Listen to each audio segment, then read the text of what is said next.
Kagurabachi chapter 29 is here. Hiyuki and Chihiro finally meet up again. Let's talk about this chapter. We start off with the Kaminabi being there, and it's the Shinichu bidding team. You see these two new characters, they're there to bid on the Shinichu, and this woman is saying that they're selling people here, how can we just ignore it? This guy says we can only choose what to protect. Think of getting the Shinichu as saving 1 million lives. There's a flashback of Shiba telling Chihiro to stand up because eventually they're going to have to face Flamebone, and Shiba says they should do it immediately instead of waiting to encounter her. We see Hiyuki pull up and she's killing people with her Flamebone. We see Chihiro pulling up and killing people with Kuragumo. We get a double spread and we see Hiyuki walking, and we see Chihiro and he says we need to talk, and Hiyuki's like, hey, that's my line. We see Tefuku and Chihiro notices him again and he remembers his technique. Hiyuki says now that they got Enten, she must protect Chihiro. In a flashback, Chihiro says that he wants to negotiate with her. Chihiro's like, you're not going to arrest me, you're going to protect me. She says it's up to you. If you resist or drag this out, she'll arrest you. But she asks, why did you hand over Enten? And Chihiro says he needed to find a way to find Shinichu, so he gave a sword away. And he says, if you're trying to take the Shinichu away from me, you're going to need information. She says, we don't need anything from you, we're just going to buy the Shinichu. And he says, you know that they're selling humans here, right? So you're just going to ignore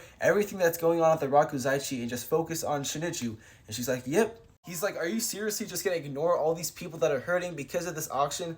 He's like, you're not going to win me over with the Shinichu. Then she starts bleeding from her head. I'm guessing she's just so frustrated. And she's like, forget it. I'm done with everything. I'm just going to destroy it all. Everything is just so corrupt. She's just going to do herself. And Tefuku undoes his technique so Chihiro can get away. And then he punches this dude. And since Tefuku's technique is done, so Chihiro can leave that space he creates and he kills some people. He's running away from the battlefield and Hiyuki and Tefuku are guarding him. And the last page is Hiyuki saying, I will not let you touch him. And wow, Hiyuki finally goes rogue. She's done with all the BS and corruptness around her, so she's just gonna do her now. Like, she literally knew that the Kaminabi was doing bad things, but she couldn't really do anything. Like, everybody was telling her just to chill out, it's the way that we need to do it, it's just the law and order of the Kaminabi.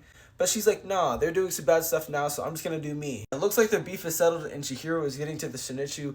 Let me know, guys, what you think of this chapter.